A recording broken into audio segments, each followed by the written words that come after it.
நேற்றுக்கு சாப்பிட்ட சாப்பாடு ஞாபகத்தில் வரல, நேற்று ராத்திரி என்ன சாப்பிட்டோம்னு ஞாபகம் இல்லை. பக்கத்திலேயே சம்சாரம் இருந்தால் மறந்துடுறான், கூட்டத்தில் காணோம், எங்கே போனேன் அப்படிங்கிறான், பிள்ளையை காண விட்டுறான். நம்ம வீட்லேயே ஒரு தோட்டையோ மோதிரத்தையோ வச்சோம்னா காண போகிறோம். ஆனால் எத்தனையோ ஜென்மமா போன பிறவியில் நம்ம ஒரு கழுதையாக பிறந்திருந்தா நமக்கு ஒரு அம்மா வந்து பின்னு வச்சுங்க, கழுதை வந்து நான் தான் உனக்கு அம்மானா என்ன ஆகும் நிலைமை? ரொம்ப சிரமம்.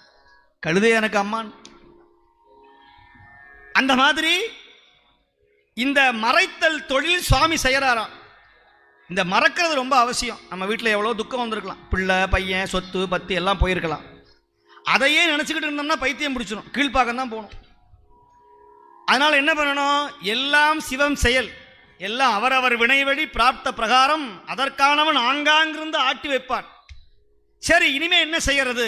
இனிமேல் நம்முடைய தேகத்தை, நம்முடைய ஞானத்தை இறைவனுக்கு கொண்டு போய் சேர்க்கணும்.